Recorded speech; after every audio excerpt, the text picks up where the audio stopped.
Hi, and welcome to the second episode of the VoiceFirst Roundtable. My name is Bradley Metrock. I'm CEO of a company called Score Publishing based in Nashville, Tennessee. Our mission is to help people become better interactive content creators. Our guest today is Dr. Ahmed Bouzid, who is the founder and CEO of Witlingo, a software company based in Virginia that builds products and solutions for voice-first devices and platforms such as Alexa, Google's Assistant, and Microsoft's Cortana. Prior to Witlingo, Dr. Bouzid was head of Alexa's smart home product at Amazon, as well as VP of Product and Innovation at Angel.com. Dr. Bouzid is also co-founder and director of the Ubiquitous Voice Society, a nonprofit organization dedicated to the mission of evangelizing the emerging voice interface, as well as author of 2 books on voice user interface design, and happy to say the keynote speaker of the Alexa conference coming up in January. Dr. Bouzid, say hello. Hello, Bradley. Thank you so much for your invitation. I am very honored to be with you. First of all, congratulations on the initiative. I think you're doing a great service as well as you being smart in terms of being the first out there to I believe, lead in a field that is only going to emerge and hopefully grow in a very, very interesting way as we follow it from the beginnings of it. So, congratulations. I appreciate that, and certainly thank you for your time and sharing your expertise and your perspectives with us. Before we get into things, let me thank our 2 sponsors. The first one is the Alexa Conference, which is the annual gathering of Alexa developers and enthusiasts. You can learn more and get registered at alexaconference.com. The second is Fourthcast. Fourthcast, Fourthcast, turns your podcast into a custom Alexa skill. Get started at fourthcast.com. So, Dr. Bouzid, let's get started. And again, thank you for just your generosity, sharing your time with us. It's very much appreciated. I want to start by simply asking you, what is Witlingo?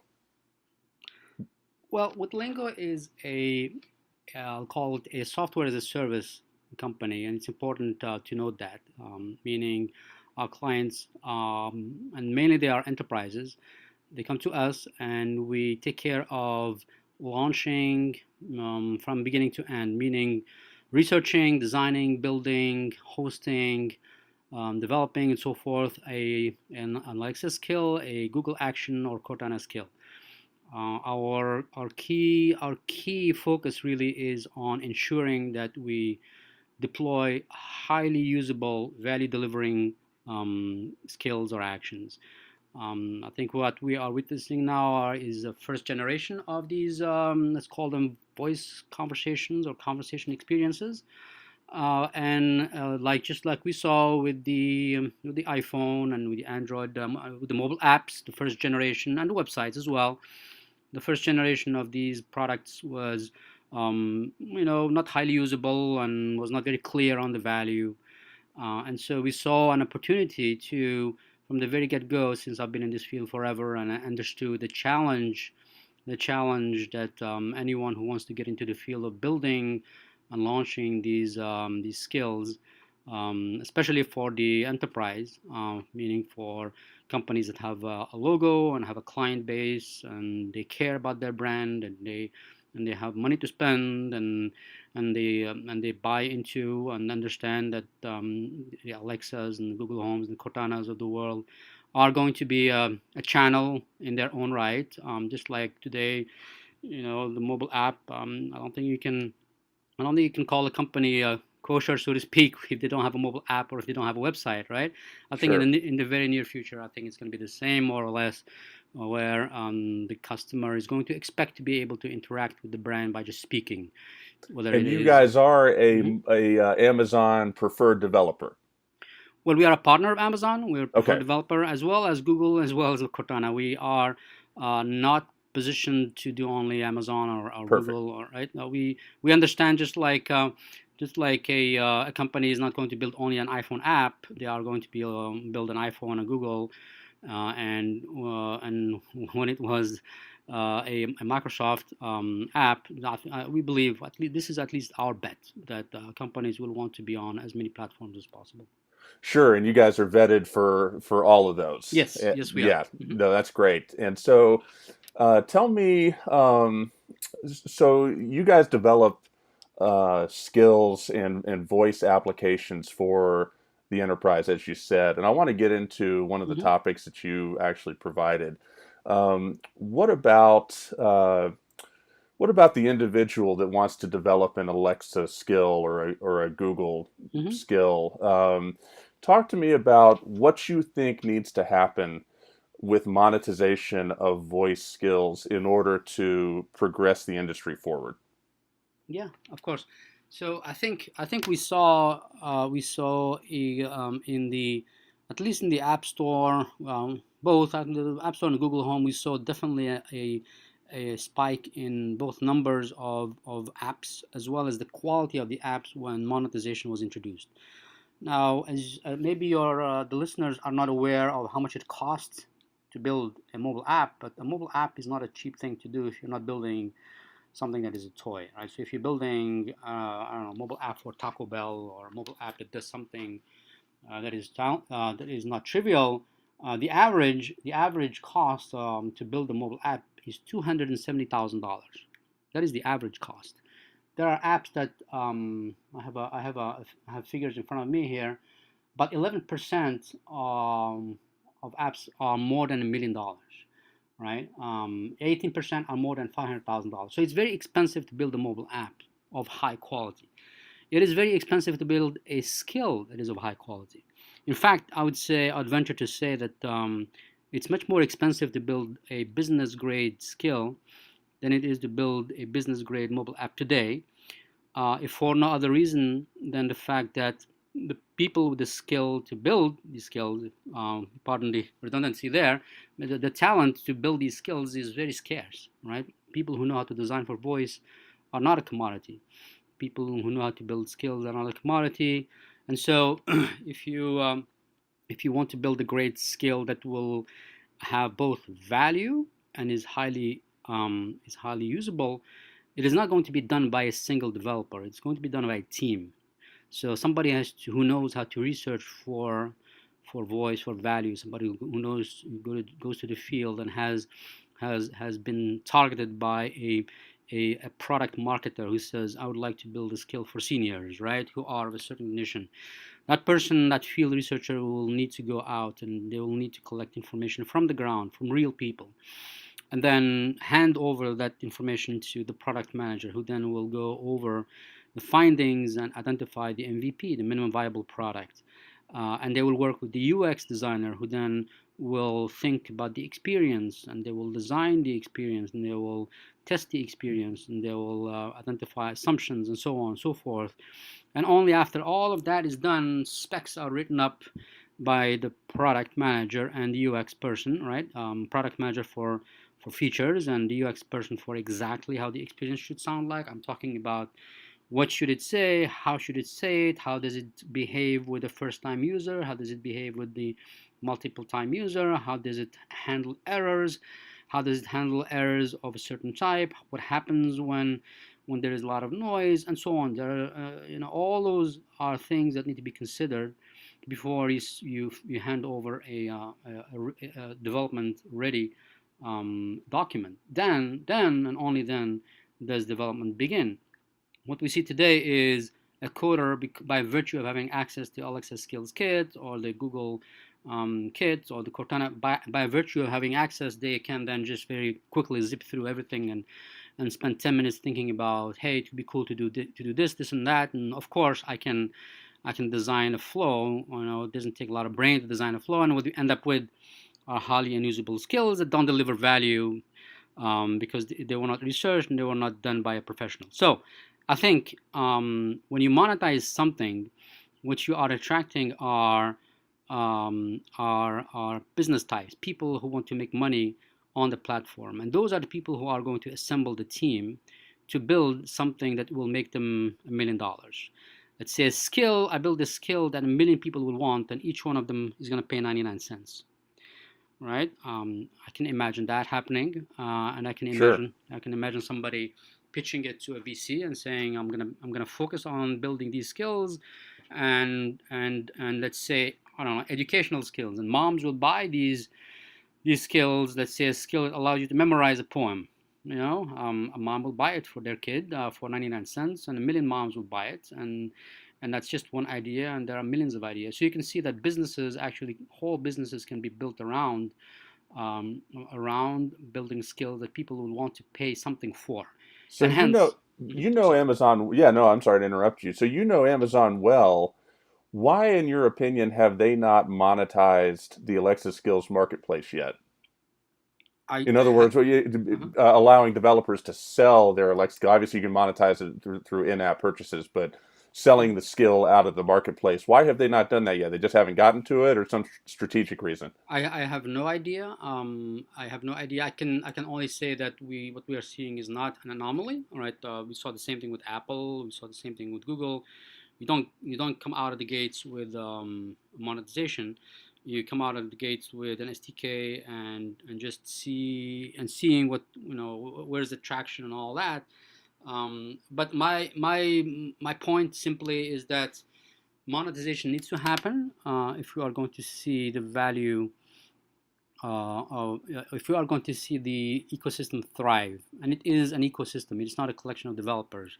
It's an ecosystem of field researchers and designers and testers and coders and beta managers and marketers and people who know how to iterate, and product managers and all that. So it's an ecosystem of people that will be assembled by entrepreneurs who will want to make money and see a path to making money because they've done their research and are able to capitalize, meaning they are able to raise funds and so forth. So I don't think it's an anomaly that Amazon and Google and Cortana have not yet come up with the monetization. I think it's just it's going to happen sooner or later. But I think whoever comes out with it first, I think they are going to see the traction in terms of both volume as well as in terms of quality. More importantly, I think quality, the quality of the skills that then by necessity, because somebody is putting a lot of money into building a skill, will think very very hard about making sure that they've crossed their T's and dotted their I's to make sure that whatever they're building is not something that is junk. Sure. Yeah, we need that. The Alexa Skills Marketplace needs that. I'm sure the other ones do too. I think the world's ready for that. Let me ask you something else that I thought was interesting from what you have put forth. Share with me and the people listening to this podcast your vision for discovery in a skills marketplace. Hmm. You wrote in this Google Doc that you shared with me that you view the App Store model as a good MVP, but a no store model is the way to go. Explain that. Hmm. Well, again, this is an opinion, so Sure, I don't like when it's an somebody. very very informed opinion. Yeah, I have been wrong many many times. So this is simply an opinion on my end. But I believe that I think it's very natural in a visual ecosystem where you have something you're looking at, and you have a story you're looking at, and you have logos, and you can read at your leisure, and you can say, I like this app, I don't want this, I'm going to try this app, and if you don't like it later on, you delete it. I think it's a very natural interface to be able to go and discover them through searching and so forth. I think voice is all about being as natural as possible, right? Meaning being able to ask for things with minimal effort, and without having to remember what you need to say, what you need to click on. And so that's what makes the I think the UI, the voice UI, both challenging and thrilling. It's challenging because wow, you have a lot of constraints. How are you going to surface this skill to people, and how are they going to know what to say and what not to say, and how are you going to recover without causing a lot of grief in terms of we've had those experiences with the IVR with the phone, and it doesn't understand you and so on.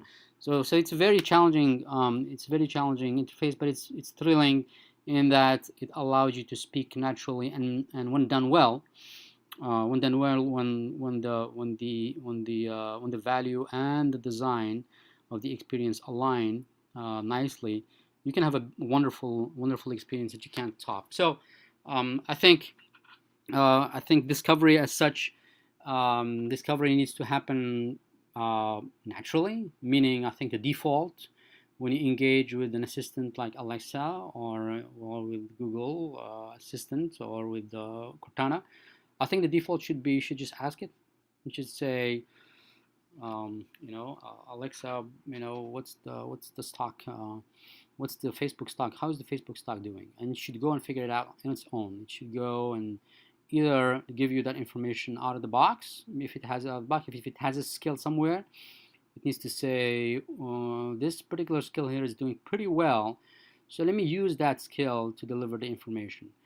As opposed to you need to go and enable the skill and so forth. Now, to the credit of Google, they are trying to do that. They are trying to work towards you just speak and it will take care of things behind the scenes. There are pluses and minuses on both sides, right? So the plus of the Alexa store is the fact that you can piggyback on something that everybody understands, which is the App Store. So you go to the store, you look for stuff and all that, which is why I said it's good for an MVP. But I think we'll see this as especially that Alexa has now tens of thousands of skills out there. I believe and I hope and I think that this is where it's going by necessity, that we will go towards a model where you just ask for stuff and then you get something back that's useful, and you the user, you really don't care where it came from, whether it came from Amazon or a third party. You don't care as long as the experience is great and as long as you get what you want.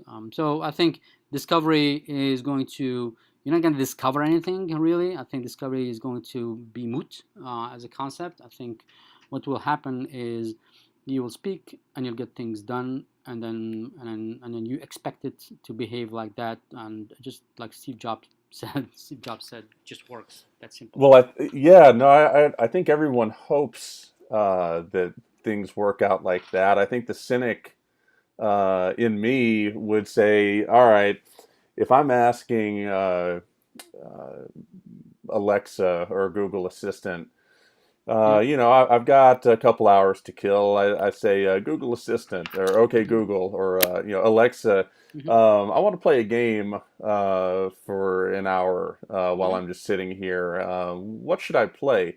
Now, at that point where I've asked the the assistant to give me that sort of information that previously would have been searchable, I invite, one of two things is going to happen. Number one is sort of what you suggest, which is it gives me the actual best answer. The other thing that could happen is it ignores entirely whatever the actual best answer is, and gives me some advertised product placement.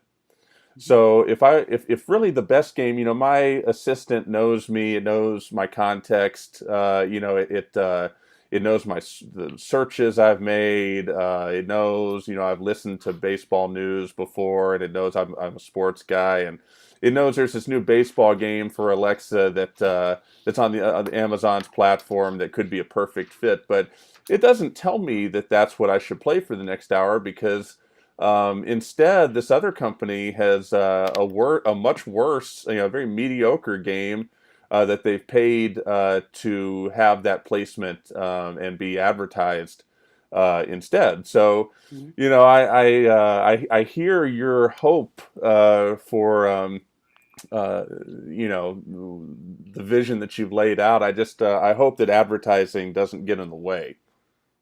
Yeah, and I think Google is very well aware, or was very aware, well aware of that from the get-go. So their mission in their search engine is to give you the best results, right? Using whatever algorithms they have, and and they are very adamant about ensuring that nobody in any way can insinuate or hint at the fact or hint that they are promoting anything that is where they are being given money. So they clearly demarcate between ads and content that is delivered with the best intentions to deliver the best quality, right? It, Curated it, content and so forth, right? I think so that ethos, the ethos of delivering quality to customers, I think is expected. And as soon as suspicion arises that this assistant here is not giving you the best result, but is giving you a result that's sponsored, I think there'll be a backlash. I think these companies are mature enough not to go that way, because the user is sophisticated enough to understand or to feel or suspect that there is something that is not completely on the up and up as far as that is concerned. So again, this is completely my opinion. I think they will steer away from that. If they are going to do advertising, it's going to be clear advertising, and they will make sure that nobody suspects that what they're delivering is something that is not putting the interest of the customer best. I That's hope my you're. Yeah. Yeah, no, I hope you're. I hope you're right. I certainly hope you're right. Let me shift gears a moment and ask you another question. Mhm. So, you're very involved with spreading the word about voice and voice first technology, and you're the co-founder of the Ubiquitous Voice Society. Let me ask you, Mhm. um, if you were speaking to a group of high school seniors or a group of college undergraduate seniors, or even folks in graduate school, or in some stage of education, what would you, and someone asked you, what skills do I need to be cultivating um, in my own personal skill set? What do I need to be learning Mhm. to participate in this new um computing era of voice technology that we're quickly finding ourselves in?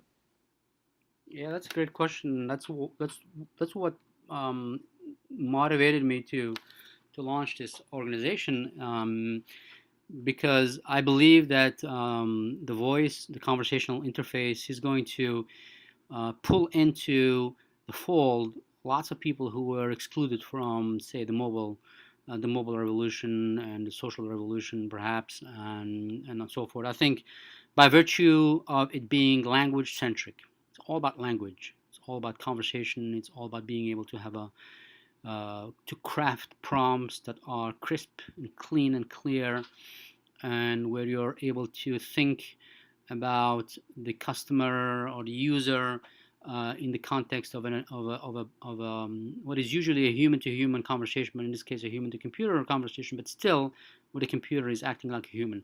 So people who have done psychology, for example, who are people who are anthropologists who know how to study people in terms of their environment, because you look at two people talking to each other and you can learn a lot about how to build and design a great conversation. People who know how to write clearly and cleanly, who are good like English majors, right?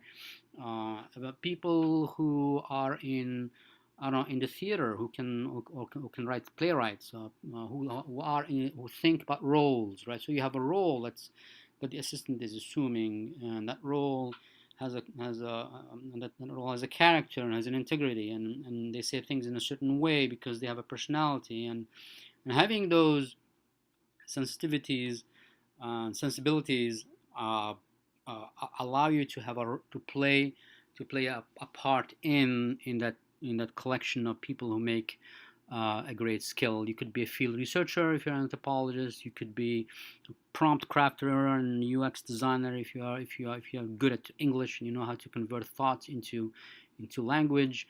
If you're a playwright, you can be part of the UX design. So what's exciting really is we can pull a lot of people in from the humanities and the social sciences, linguistics, for example, that were just didn't fit.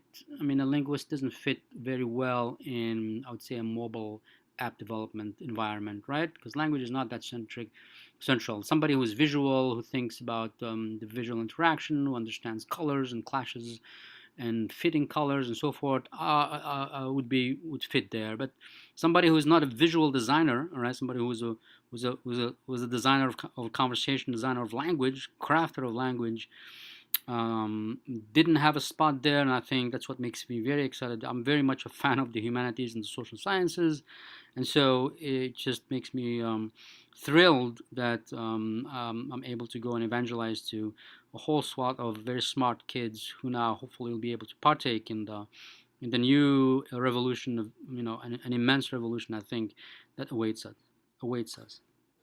That's awesome. So I appreciate you sharing that with us. Let me address your other things you've got going on. You've got your second edition of Don't Make Me Tap coming out. When is that? Yeah. When is that being released? So we're finalizing the manuscript, the second version of it, second edition of it, sometime end of this month, early next month. So probably sometime in early August, mid August, we should be seeing it being available to to the folks out there who would be interested in reading it. And what is Don't Make Me Tap about? So it's all about in providing designers with the basics of how to design a great voice experience, a far field one, eyes free, hands free, not one that is based on a mobile. So we believe, I believe, that the form factor, the natural form factor for voice is something that you don't have to touch and look at. It's something that you speak to, and so "Don't Make Me Tap" is a play on "Don't Make Me Think," which is a classic in design for the visual. Here, "Don't Make Me Tap" is don't force me to tap on something or type on something or swipe on something. I just want to say something and have you please respond to me quickly, succinctly, and let me go on with my life, kind of a thing. And that's available on Amazon, and the second edition will be available on Amazon. Yes, the first one is available today, and the second one definitely will be available sometime in mid-August. Y'all need to go buy that. You're listening to this. Go Appreciate buy it. that. Stop what you're doing. Go buy that. And then the other thing that we have not covered so far is the Witlingo Conference. So tell us what you're planning on doing with Yeah, this Witlingo Conference. yeah. So the conference is slated for early second week of January. It is going to happen in Salt Lake City.